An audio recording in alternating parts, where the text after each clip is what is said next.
20 old house styles that vanished from modern construction. Have you ever wondered if the homes we used to see in old movies or in those beautifully illustrated books are still being built today? Or do you remember that feeling when you stepped into a house where every corner told a story from the past, from days long gone? Today, let's take a trip back in time, back to decades past, to discover 20 unique house styles that once defined American architecture, but are no longer commonly built. We'll explore what made them special and why they gradually faded from our modern architectural landscape. Queen Anne style. Remember the golden age of Victorian architecture, when homes weren't just places to live, but also magnificent, intricately decorated works of art. The Queen Anne style, popular in America from 1880 to 1910, was the pinnacle of extravagance and sophistication during the Victorian era. These homes were more than just residences. They were symbols of prosperity and social status. You'd easily recognize them by their dramatic, asymmetrical facades, inviting wraparound porches, and those elaborate gingerbread-like decorative wood details that Americans affectionately called gingerbread. The unique, patterned shingles, along with towering turrets and towers, created a whimsical and castle-like beauty that few styles could match. Picture those narrow, towering homes, often 3 to 4 stories high, built to make the most of small but expensive lots in rapidly growing cities. The decorative details were often painted in starkly contrasting colors to emphasize the complexity and splendor of the architecture. However, after 1900, this style gradually faded, giving way to simpler designs. The main reason was the very high construction and maintenance costs. Repainting a complex facade could cost up to $50,000.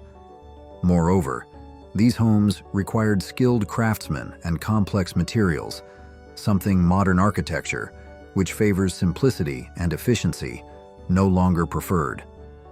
The Carson Mansion in Eureka, California is one of the most photographed Victorian homes.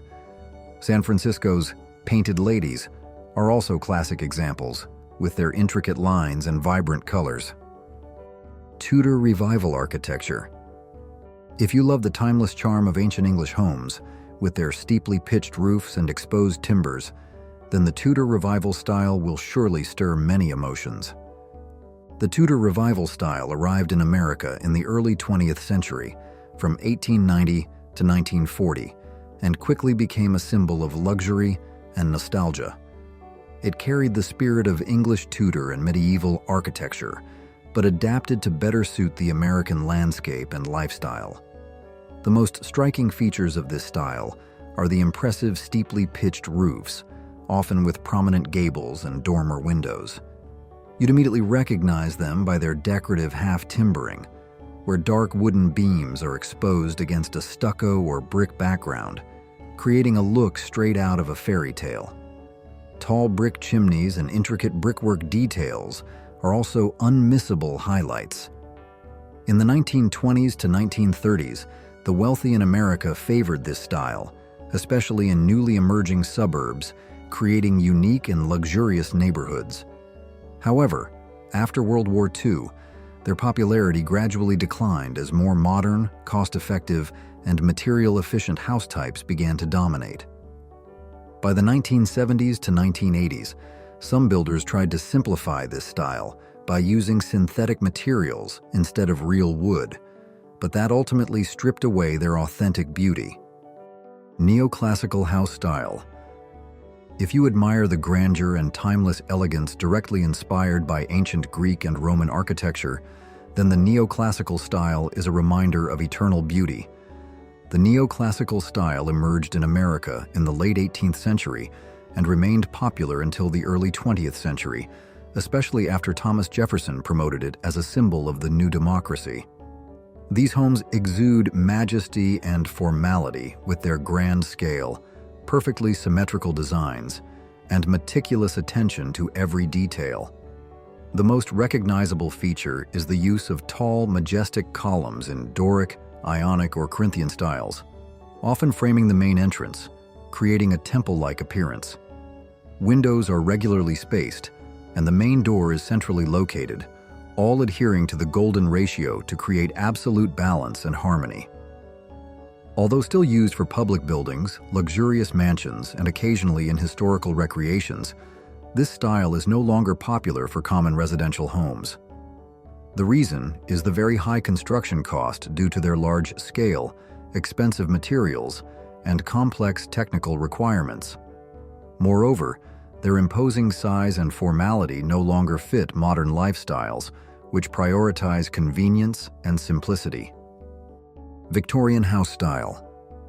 When you picture Victorian mansions, do you imagine those Queen Anne castles with intricate decorative details, contrasting paint colors, and stained glass windows? The Victorian style flourished throughout Queen Victoria's reign, 1837 to 1901, and left a deep mark across America. This diverse style is often characterized by steeply pitched roofs, prominent front-facing gables, and especially the elaborate gingerbread trim we mentioned.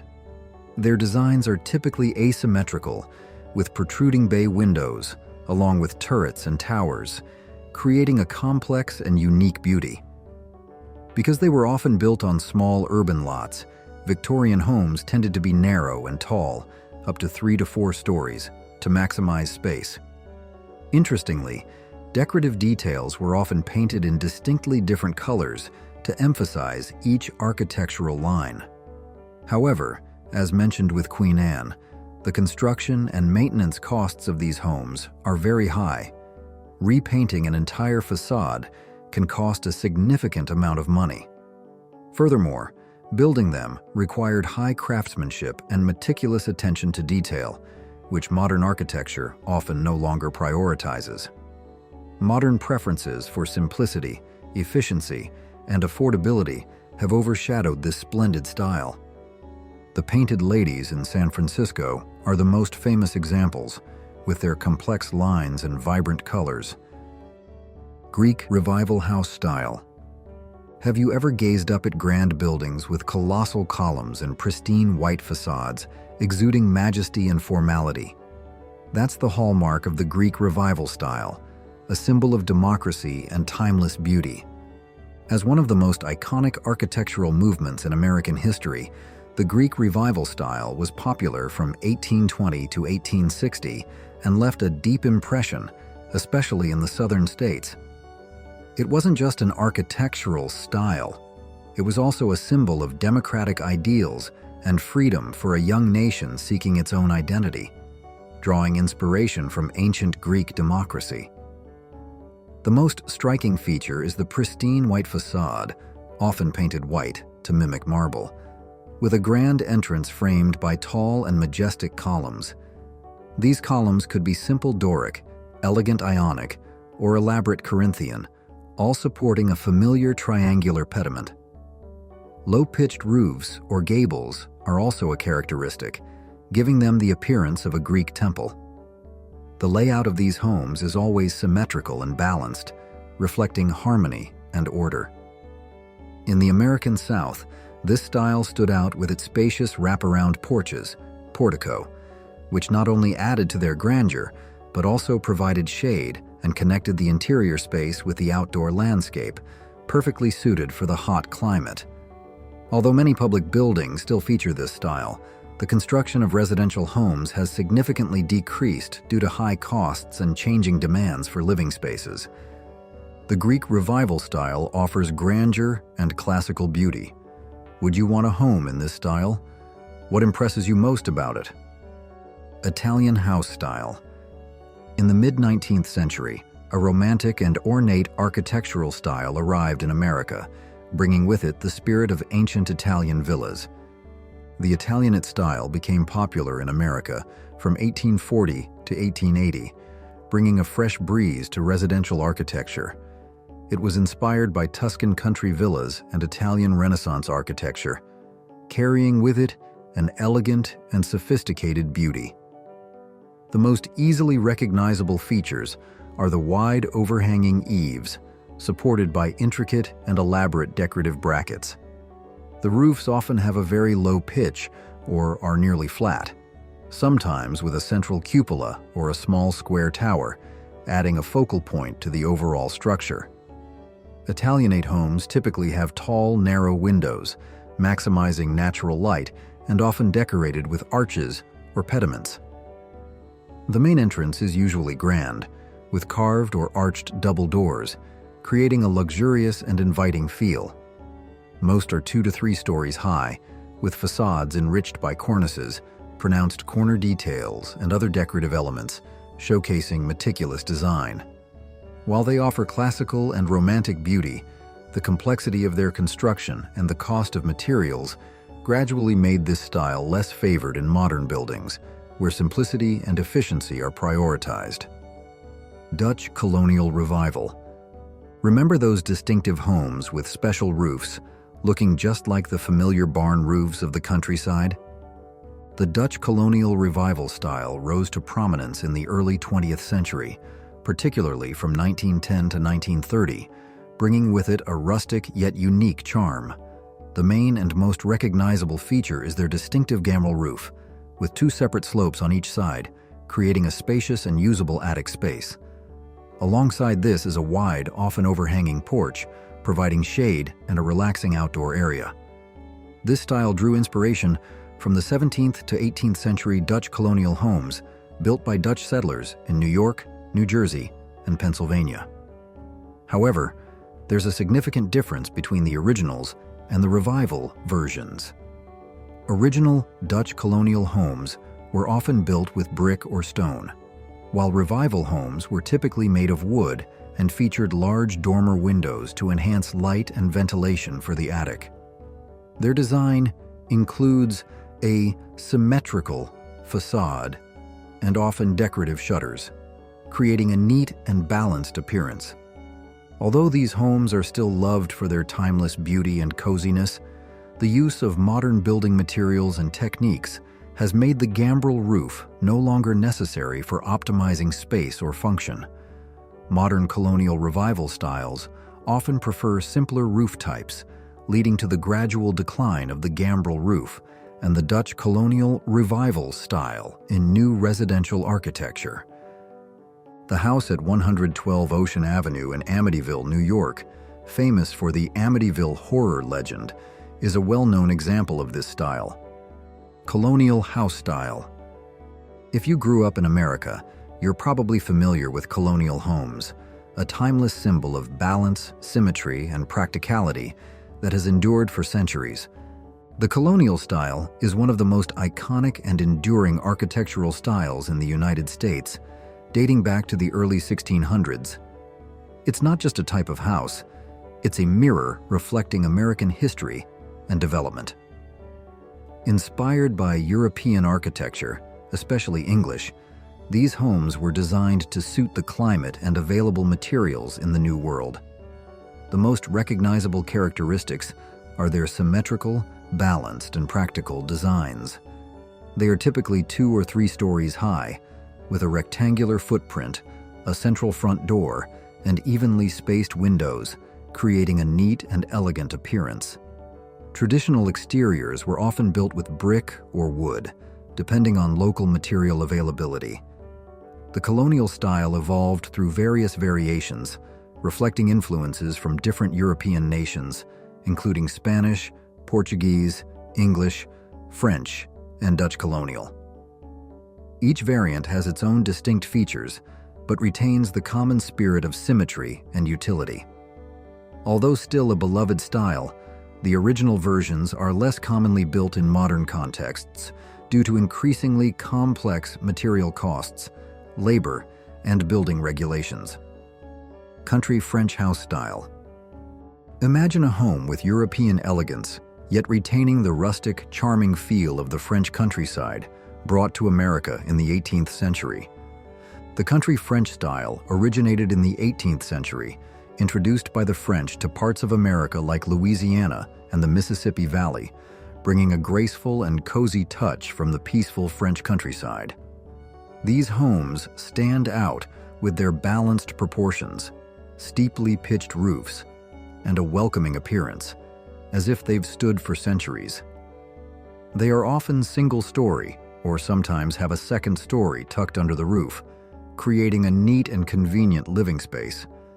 The exterior is typically finished with stucco, sometimes combined with stone or brick, and may feature exposed half-timbered frames, adding to their rustic and historic charm. Windows are usually narrow and tall, with finely crafted decorative shutters, while entrances may have graceful arches and intricate wrought iron details, all reminiscent of classic French architecture. The hipped roof, or side-gabled roof, is one of the most recognizable features, creating a distinctive and harmonious silhouette. Although their timeless beauty is still appreciated, the cost of building intricate handcrafted details and the complexity of materials have made the country French style less common in large-scale residential construction today, though they remain precious gems in the American architectural landscape. Cape Cod House style. When we talk about traditional American architecture, we can't help but mention the simple, charming, and wonderfully practical Cape Cod homes born to weather New England's harsh winters. The Cape Cod style originated in the late 17th century, developed by English settlers in New England to suit the harsh climate and available materials. It experienced a major revival in the 1930s as Americans sought affordable, functional, and traditionally inspired homes amidst the Great Depression. The prominent feature of a Cape Cod home is its steeply pitched roof, which helps snow slide off easily in winter. The exterior is typically made with wood siding, creating a rustic and cozy look. A symmetrical facade with a central front door and balanced windows on either side is a key highlight, demonstrating simplicity and harmony. Originally, these homes were often just single-story structures, with a central chimney to efficiently retain heat during cold winter nights. Multi-pane windows are characteristic, and dormer windows were often added later to increase living space and improve attic ventilation. Although the basic design is still replicated in some modern designs, the original features and the clever adaptation to their environment have today given way to other building solutions, making traditional Cape Cod homes less commonly built. Do you remember these small, cozy Cape Cod homes? Do they remind you of a more peaceful and simpler time? American Foursquare, also known as Prairie Box or Sears Kit Home. After those elaborate Victorian homes, Americans started looking for something simpler, more practical. And that's when the American Foursquare style was born. The American Foursquare style became widely popular from 1895 to 1939, marking a significant shift in American residential architecture. Characterized by its boxy, squarish shape, these homes were 2.5 stories tall and designed to maximize interior space on small urban and suburban lots. They often featured a large, inviting front porch where families could relax and socialize with neighbors. A hip roof with a central dormer window is also a recognizable feature, providing light and space for the attic. Inside, you'd often find convenient built-in cabinetry, reflecting an emphasis on function and spatial efficiency. One unique and fascinating thing about American Foursquares is that many were sold as mail-order homes from companies like Sears and Aladdin. Can you imagine ordering an entire house from a catalog and having it shipped by train, then assembling it yourself or hiring workers? It was an era of innovation and housing accessibility. However, their boom ended with the Great Depression.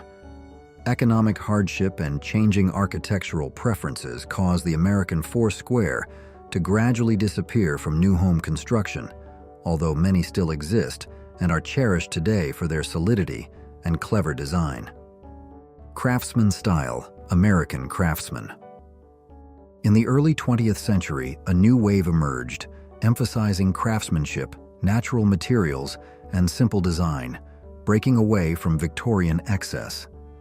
The American Craftsman style appeared in the early 20th century and was popular from 1905 to 1930 as a reaction against the excessive ornamentation of the Victorian era.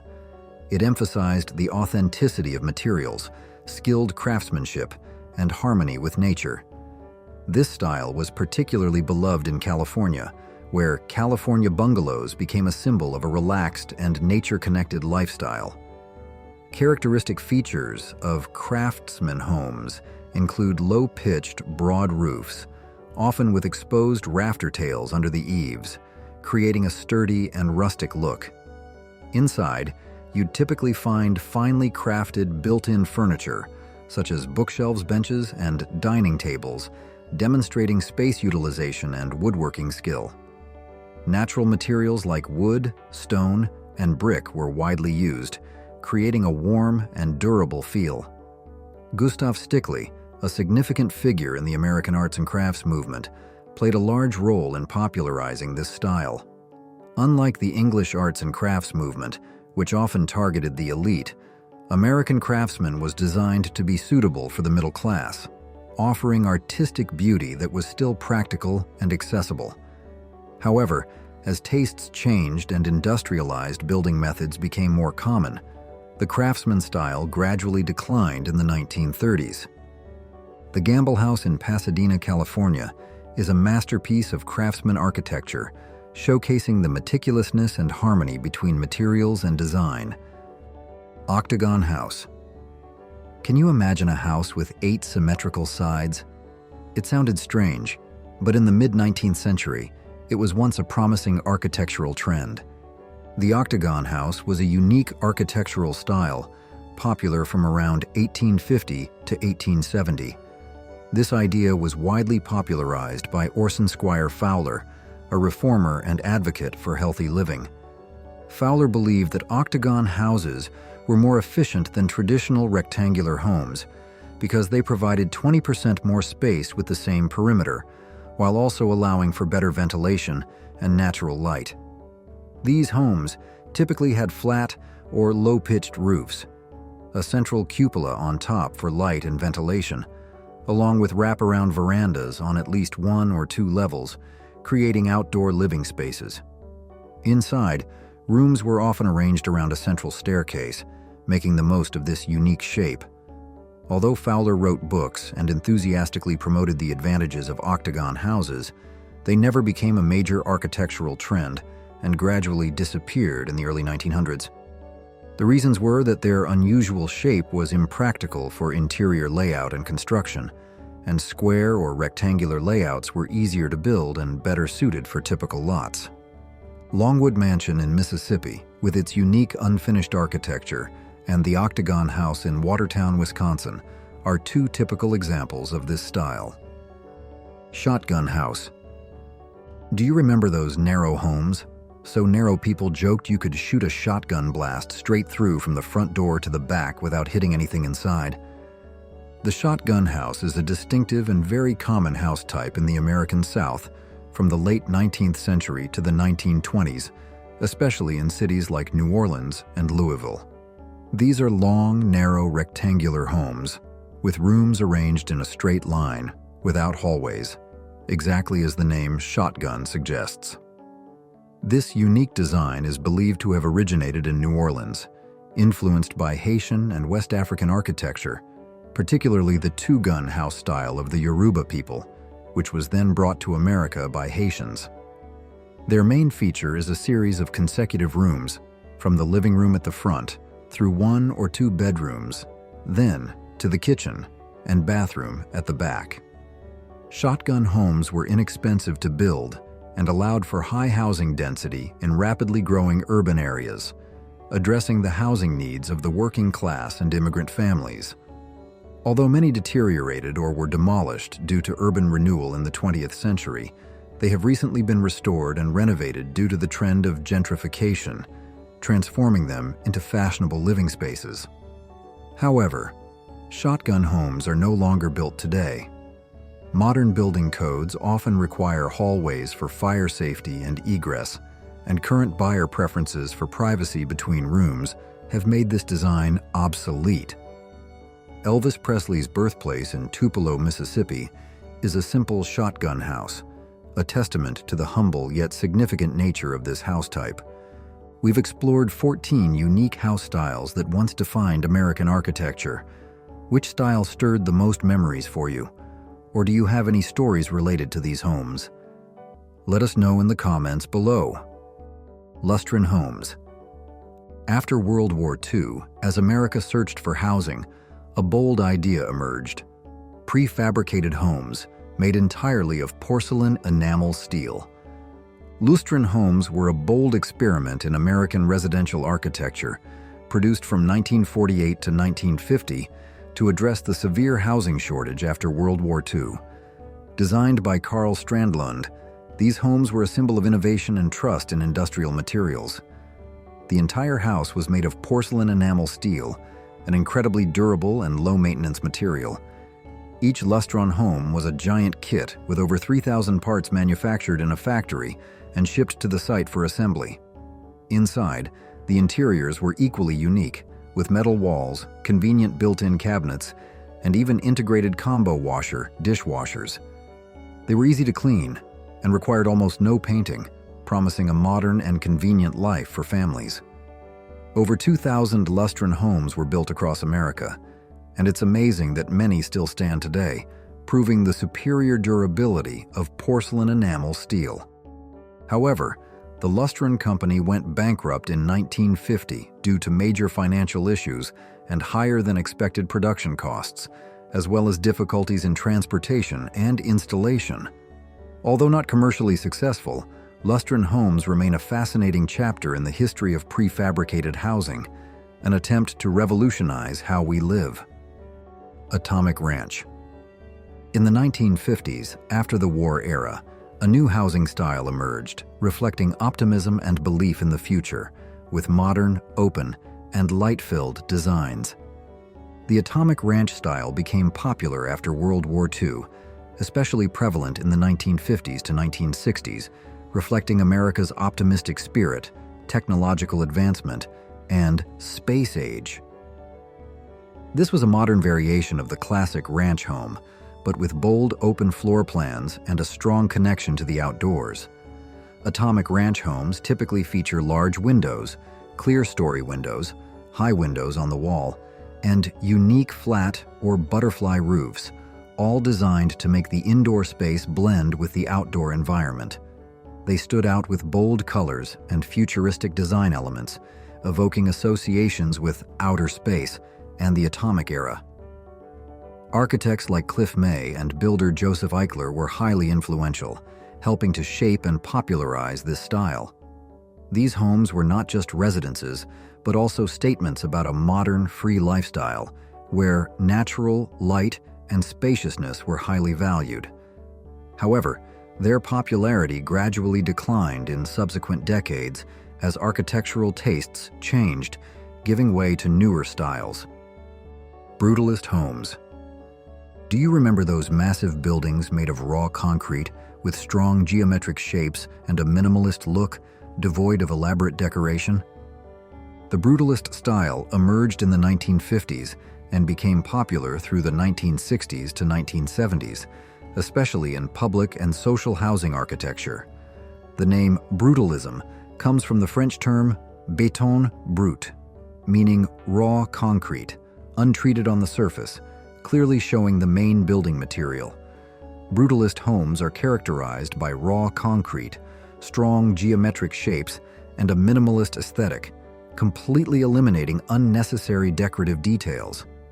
This style prioritized function over form, focusing on utility and honesty with materials. Initially, it was widely used in social housing projects, libraries, and university buildings, especially in socialist countries, where efficiency and low cost were prioritized. However, by the late 1970s, the brutalist style began to be associated with urban decay and a cold, uninviting design. Their rough and sometimes imposing appearance made many people feel distant and bleak, leading to the rapid decline of this style in residential architecture. Mediterranean house style.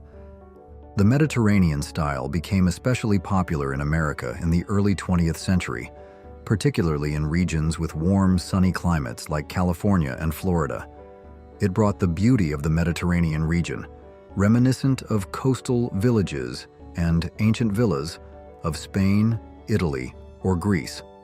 A striking feature of this style is its low-pitched red tile roofs, creating a prominent picture under the sun. Exteriors were typically finished with stucco or adobe in warm earth tones like white, beige, or terracotta, helping to keep homes cool in hot climates. Mediterranean homes stood out with graceful arches at entrances, windows, and covered walkways, creating a soft and romantic feel. Decorative wrought iron details on balconies, windows, and railings were also indispensable highlights, adding an artistic and classic touch. They often had a U-shaped floor plan surrounding a courtyard with large windows, French doors, and loggias opening to the courtyard, providing ventilation, natural light, and seamless connection with the outdoor space. This was an ideal style for those who loved relaxation, open spaces, and enduring beauty under the sun. Although some new buildings still draw inspiration, the original Mediterranean style with its complexity and handcrafted details is less commonly built today. Gothic Revival. Let's journey back to a time when England was undergoing the Industrial Revolution, and a segment of intellectuals and nobility began to feel nostalgic for the spiritual and pure beauty of the Middle Ages.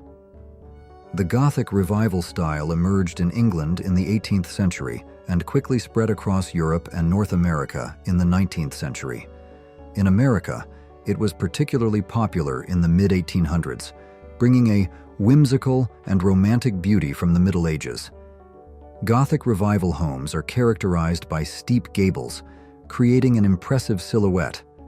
You'd recognize them by the intricate gingerbread trim on eaves and windows, along with the distinctive pointed arch windows typical of Gothic architecture. Some larger structures also featured tall towers, flying buttresses, and large stained glass windows, creating a majestic and mysterious appearance. Exteriors were often grand, while interiors had a classic, mysterious feel with dark colors. A notable variation is the Carpenter Gothic style, which used wood as the main material, more suitable for smaller residential homes and featuring intricate carved wood trim. Although their unique beauty is undeniable, high construction costs due to elaborate decorative details and their outdated nature for modern design, not suiting today's living needs, have made them less commonly built.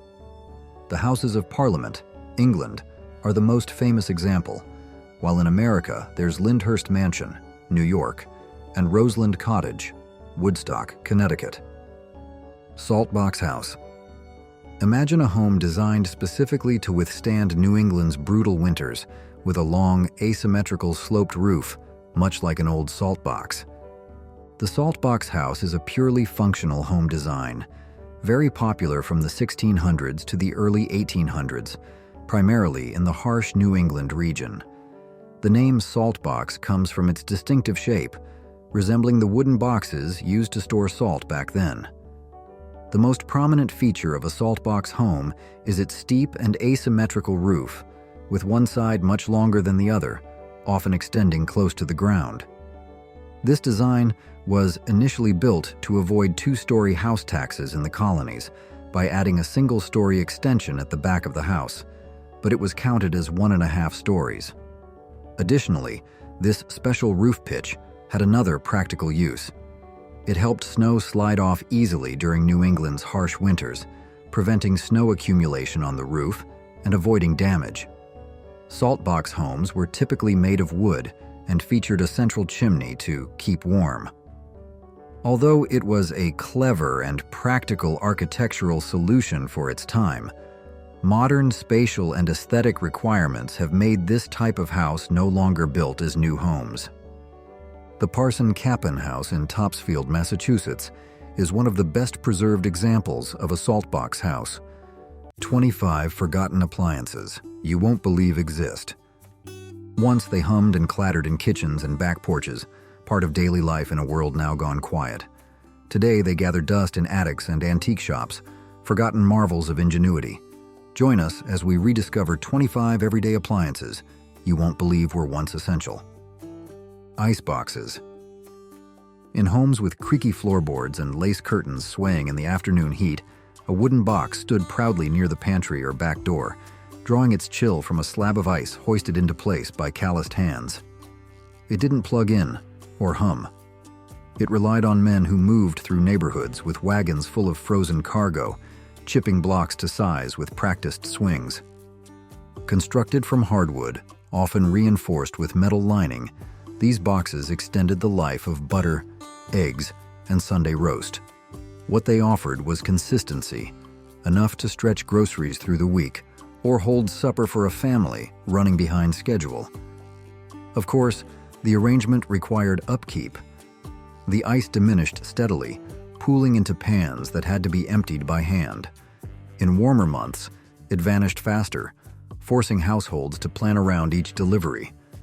By the early 1930s, compressors and Freon changed the rhythm. White enamel cabinets, humming softly in the corner, began replacing the old boxes, sparing families the daily check-ins and drips on the floorboards. Though the icebox gave way to a new machine, traces of its era remain, in worn tongs, in the tracks of delivery men, and in routines shaped by the thawing of ice and the promise of supper kept cool. Did your family own any of these forgotten gadgets growing up? Rotary phones with built-in dialers. Do you remember the weight of a receiver cradled between your ear and shoulder and the slow, deliberate rhythm of turning the dial? That old rotary phone didn't rush anyone. It waited as each number traced its path, one by one, returning with a faint mechanical click that told you the line was ready. Solid and enduring, these machines sat firm on end tables, anchored by their spiraled cords and the kind of reliability that rarely asked for attention. To call someone meant committing to it. Distractions didn't interfere. You dialed, and you listened. Each spin of the wheel involved a certain coordination, the slide of a finger into the groove, the pull, the pause, the release. That motion became second nature to those who used it day after day, and the sound of each return carried a kind of rhythm all its own. With time, the technology shifted. Buttons arrived, followed by touchscreens and quiet taps.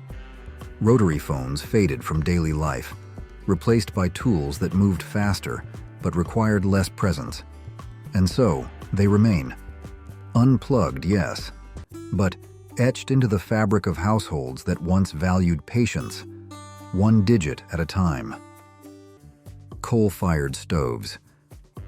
When heat came not from thermostats but from coal and ash, the stove stood as the home's true center.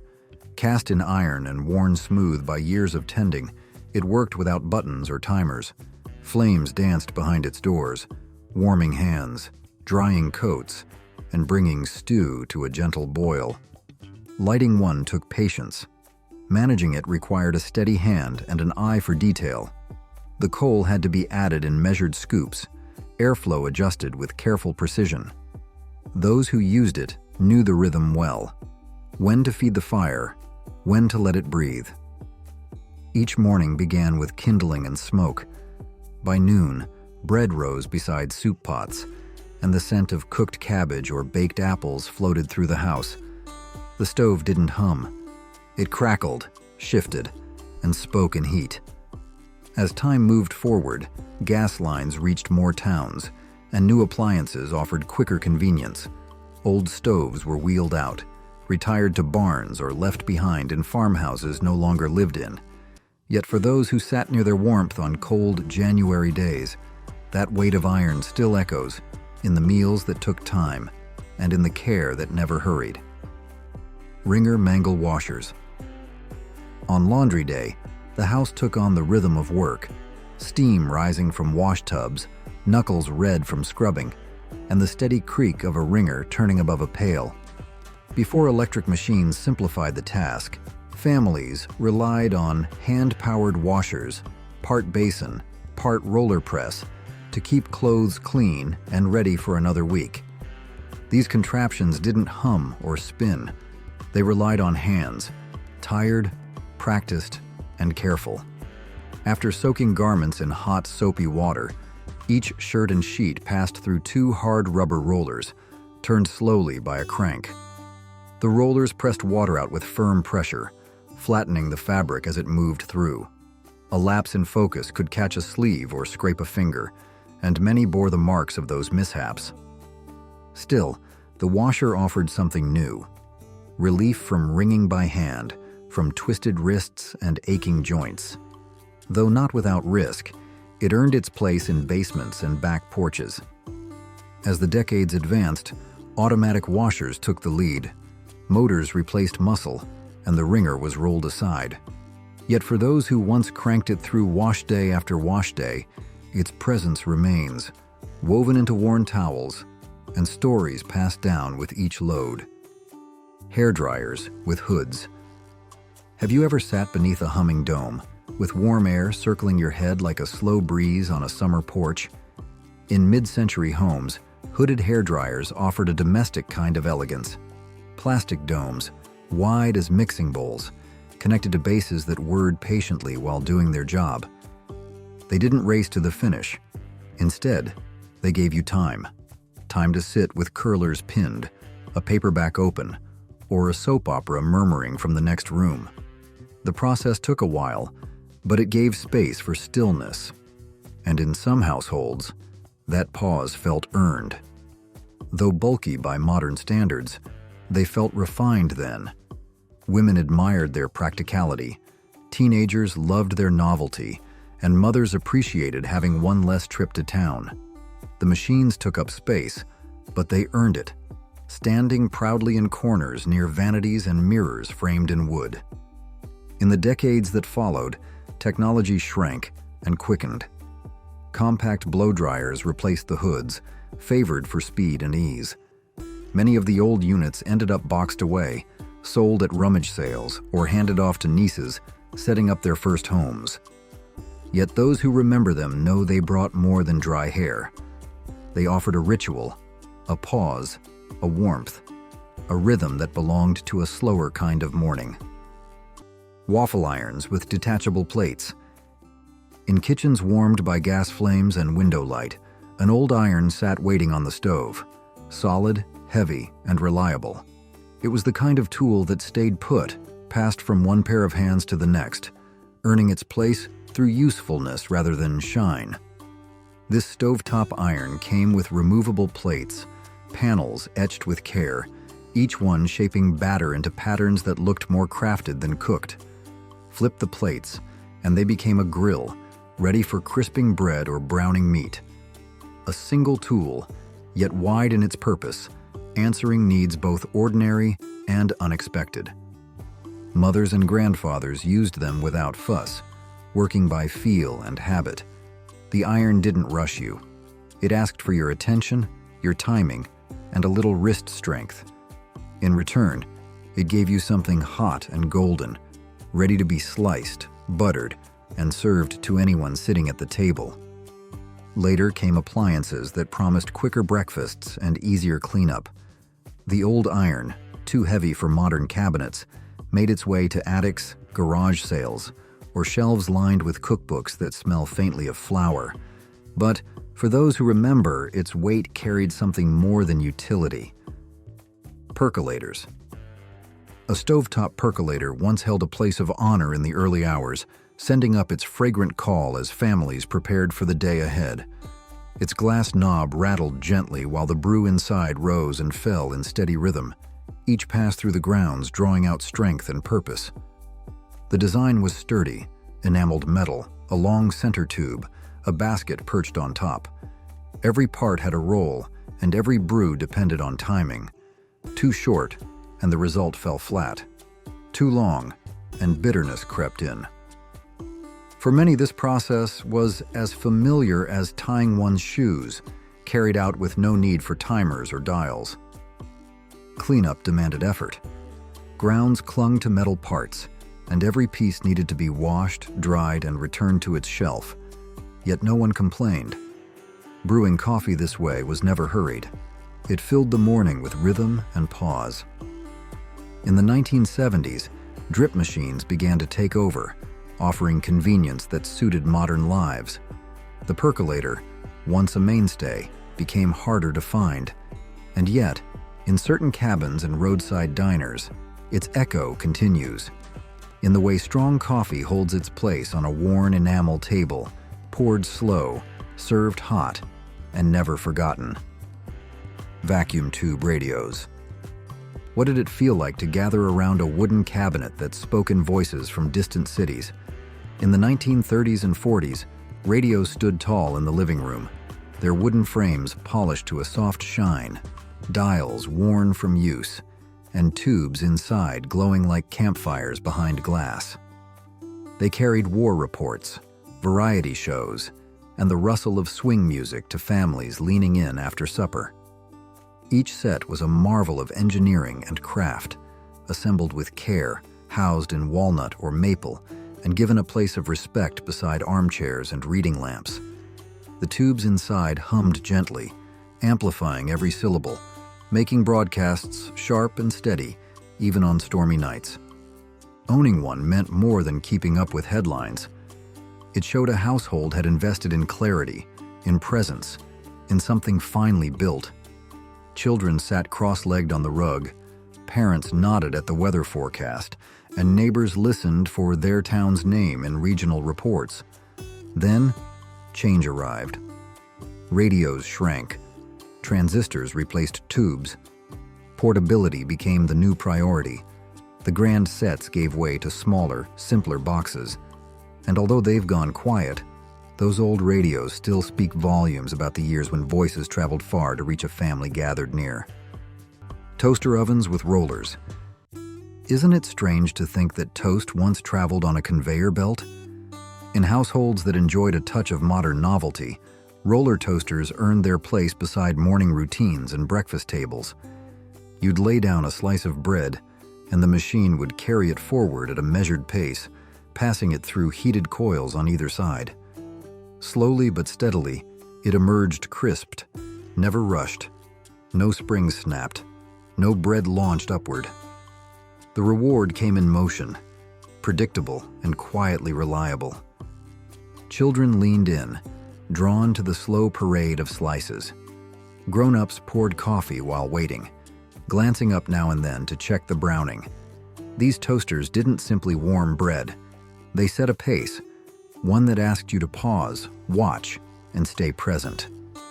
As tastes changed and compact pop-up models took over countertops, these machines began to vanish from family settings. But commercial diners and cafes held on to them, appreciating their efficiency when serving crowds. Now, a few remain, found in thrift shops or brought down from high shelves, often still functional, and when switched on again, they bring with them a rhythm rarely seen anymore, a slow roll toward golden simplicity, one slice at a time. Which item from the list gave you the strongest flashback?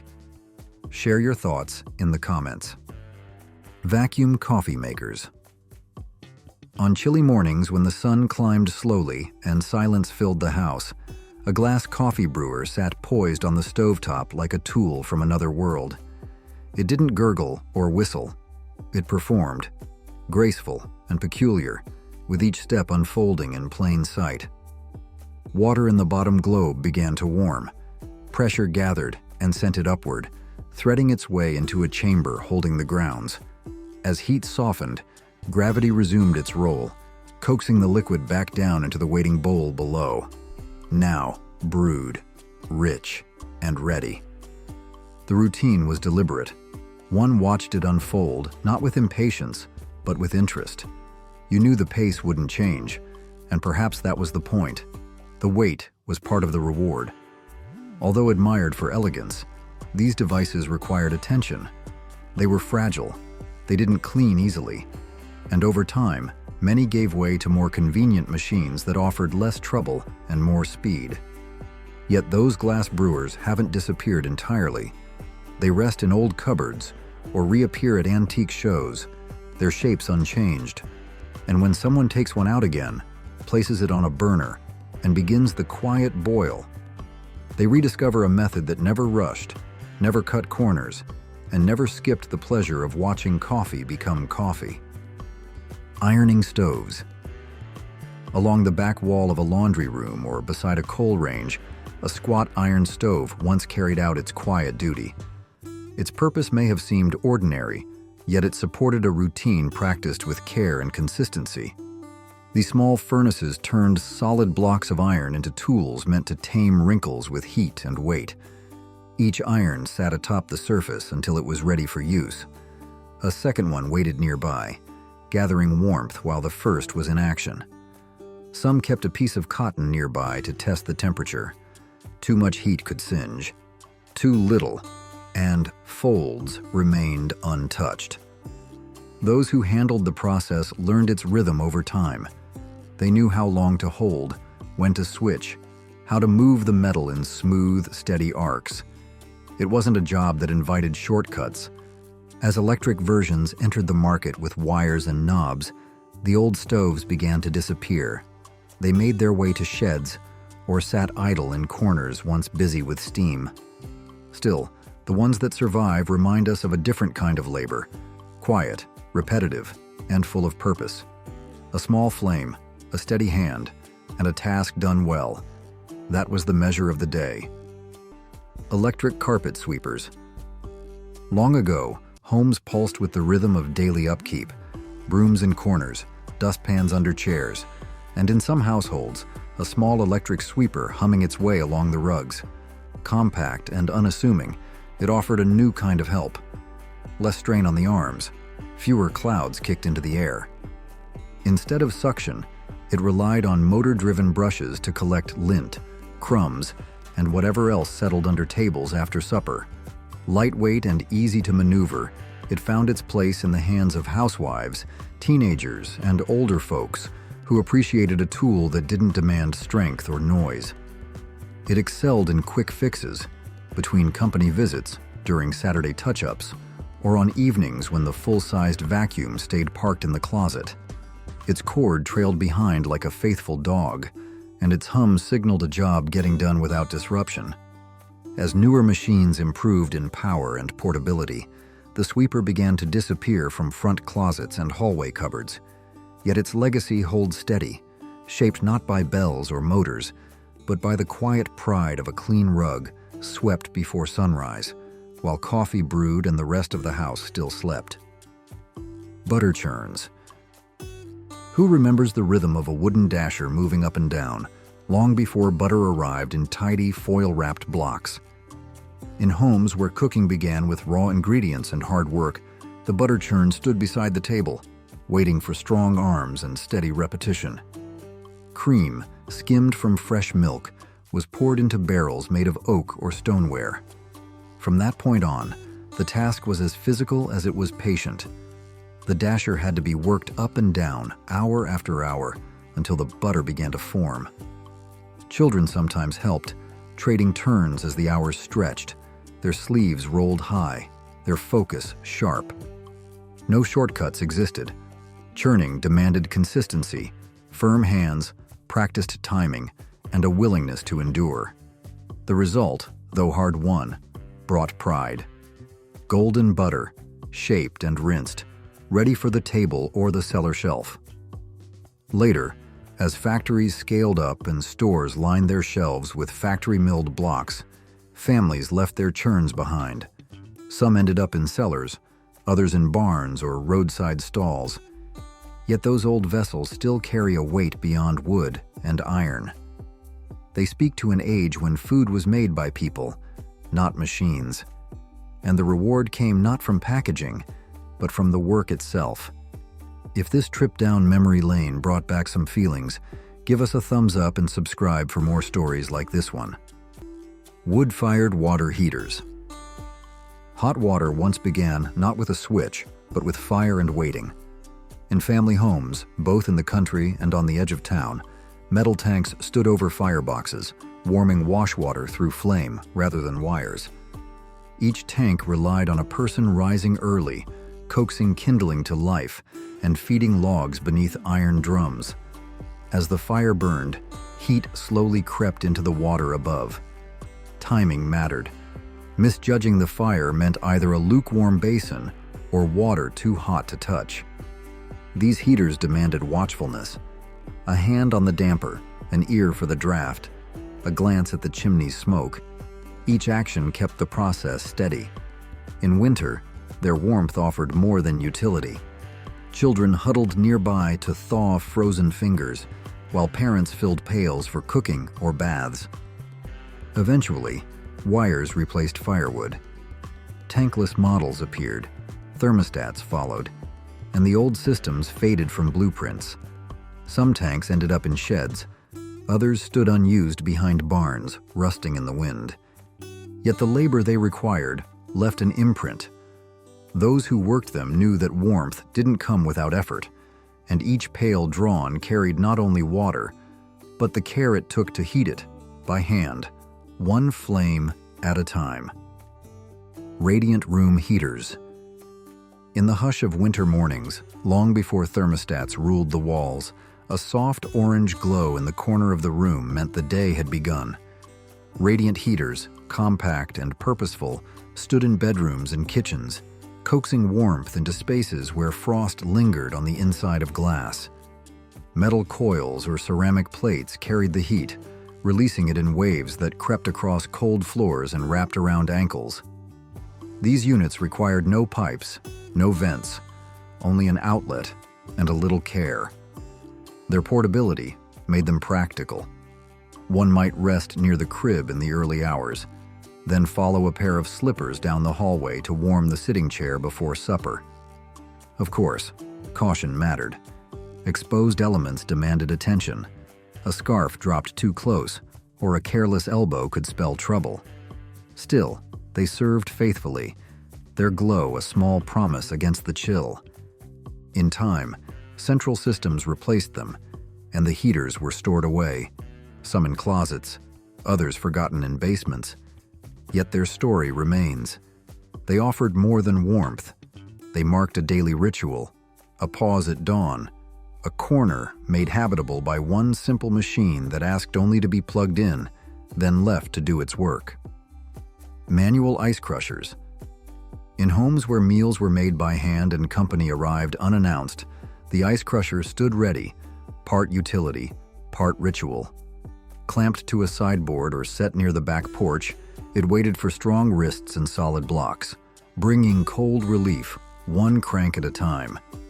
A turn of the handle sent sharp blades through the ice, shaving it down to jagged chips that clinked into a tin below. The process took effort, but felt purposeful. Whether for root beer floats or lemonade in jelly jars, the result was always worth the time. Children stood nearby, watching with awe as the machine chewed through frozen slabs. Adults kept the handle moving during birthdays, picnics, or Sunday visits, when conversation lasted longer than the afternoon and drinks needed fresh ice again and again. Though electric gadgets soon took over the task, these hand-cranked crushers didn't vanish entirely. Some were stored away, others left behind in tool sheds or packed with heirlooms. Yet when one resurfaces, at a yard sale or in a drawer that hadn't been opened in years, it still works. And when the crank turns once more, it brings back more than chipped ice. It offers proof that good things once came from effort, not speed. Meat safes. Does anyone recall when keeping food from spoiling meant more than plugging something in? Without wires or dials, families once turned to meat safes, sturdy wooden boxes lined with mesh or tin that breathed with the wind. These cabinets stood near shade, relying on air movement and distance from heat to protect whatever was stored inside. Wrapped cuts of meat, butter, and cheese found short-term refuge behind their screened doors. No hum, no switch, only careful placement and trust in ventilation. Designs varied from region to region, but the goal stayed the same. Slow down time, if only by a few hours. In warmer places, they proved especially helpful, offering a last line of defense when ice melted too fast or was too scarce. Tending them became part of the day, checking the airflow, adjusting contents, closing the door with a hand worn from other chores, Eventually, appliances arrived that offered more control, more convenience. Steel and enamel took over where pine and tin once served. The meat safe stepped aside, but its simple purpose, shaped by necessity and handled with care, remains a quiet monument to ingenuity. Every once in a while, one resurfaces in a garage sale or barn, its screens intact, its hinges still able to swing. Hand-cranked food processors. Meals once came together with the turn of a handle. Before motors took over the work, a hand-cranked food processor sat near the cutting board, ready to tackle whatever the day's recipe required. These devices weren't complex, but they had character.